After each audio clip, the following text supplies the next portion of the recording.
సూర్యాపేట జిల్లా కేంద్రంలో స్థానిక 27వ వార్డులో ఒక పాము కలకలను రేపింది. ఇక్కడ బండల్ బజార్లో జన నివాసాల మధ్యకి పాము వచ్చి రావడం జరిగింది. ఇక్కడికి వచ్చిన దగ్గర నుంచి కూడా వాళ్ళు రాత్రులు కూడా నిద్రపోకుండా చాలా భయభ్రాంతులకు గురవుతూ ఒక విష పాము వచ్చిందని చెప్పేసి అని భయానికి గురవుతున్నారు. ఇటు విషయానికి సంబంధించి నేను డిఎఫ్ఓ గారికి సంప్రదించగా డిఎఫ్ఓ గారు స్నేక్ సొసైటీకి సంబంధించినటువంటి స్నేక్ గోపి గారి నెంబర్ ఇవ్వడం జరిగింది. వెంటనే వారిని సంప్రదించగా వాళ్ళు వచ్చి ఈరోజు ఉదయం 11 గంటల నుంచి శ్రమించి ఈరోజు ఒక అరుదైన జాతి అయినటువంటి పాముని ఈరోజు మన వార్డులో పట్టుకోవడం జరిగింది. ప్రతి ఒక్కరు కూడా ప్రజలందరూ కూడా తెలుసుకోవాల్సింది ఏంటంటే ఖచ్చితంగా పాములు అనేవి చంపకుండా వాటిని మీకు విషయం తెలియగానే వెంటనే సంబంధిత అధికారులకు తెలియజేస్తే వాళ్ళు వెంటనే ఇటువంటి స్నేక్ సొసైటీ వాళ్ళని పిలిపించి పట్టించడం జరుగుతుంది. వ్యవసాయానికి కూడా ఎంతో ఉపయోగకరమైనటువంటి పాములన్నింటిని కూడా మనం తప్పకుండా మంచి దాన్ని తీసుకోవాలి. అలానే నేను డిఎఫ్ఓ గారికి ఫారెస్ట్ డిపార్ట్మెంట్ కూడా నేను విజ్ఞప్తి చేస్తున్నాను. స్నేక్ సొసైటీ వాళ్ళకి కూడా పాపం వాళ్ళకి జీతాలు కూడా లేవు. నేను విజ్ఞప్తి చేసేది ఏంటంటే ప్రతి ఫారెస్ట్ డిస్ట్రిక్ట్ కేంద్రంలో కనీసం ఒక 2-3 స్నేక్ క్యాచర్స్ ఉండాలి. ఎందుకంటే ప్రజలు పామును చూడగానే ముందు చంపాలనేటువంటి దాంతోనే ఉంటారు, కానీ దాన్ని రక్షించాలనేటువంటి ఉద్దేశంతో ఉంటారు.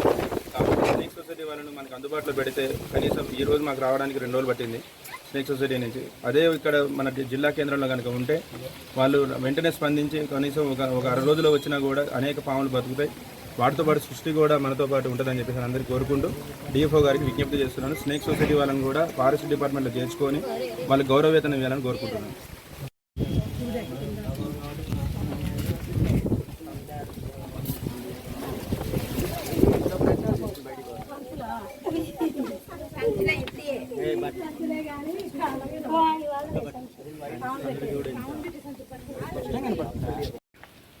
సూర్యాపేట జిల్లా కేంద్రంలో స్థానిక 27వ వార్డులో ఒక పాము కలకలను రేపింది. ఇక్కడ బండల్ బజార్లో జన నివాసాల మధ్యకి పాము వచ్చి రావడం జరిగింది. ఇక్కడికి వచ్చిన దగ్గర నుంచి కూడా వాళ్ళు రాత్రులు కూడా నిద్రపోకుండా చాలా భయభ్రాంతులకు గురవుతూ ఒక విష పాము వచ్చిందని చెప్పేసి అని భయానికి గురవుతున్నారు. ఇటు విషయానికి సంబంధించి నేను డిఎఫ్ఓ గారికి సంప్రదించగా డిఎఫ్ఓ గారు స్నేక్ సొసైటీకి సంబంధించినటువంటి స్నేక్ గోపి గారి నెంబర్ ఇవ్వడం జరిగింది. వెంటనే వారిని సంప్రదించగా వాళ్ళు వచ్చి ఈరోజు ఉదయం 11 గంటల నుంచి శ్రమించి ఈరోజు ఒక అరుదైన జాతి అయినటువంటి పాముని ఈరోజు మన వార్డులో పట్టుకోవడం జరిగింది. ప్రతి ఒక్కరు కూడా ప్రజలందరూ కూడా తెలుసుకోవాల్సింది ఏంటంటే ఖచ్చితంగా పాములు అనేవి చంపకుండా వాటిని మీకు విషయం తెలియగానే వెంటనే సంబంధిత అధికారులకు తెలియజేస్తే వాళ్ళు వెంటనే ఇటువంటి స్నేక్ సొసైటీ వాళ్ళని పిలిపించి పట్టించడం జరుగుతుంది. వ్యవసాయానికి కూడా ఎంతో ఉపయోగకరమైనటువంటి పాములన్నింటిని కూడా మనం తప్పకుండా మంచి దాన్ని తీసుకోవాలి.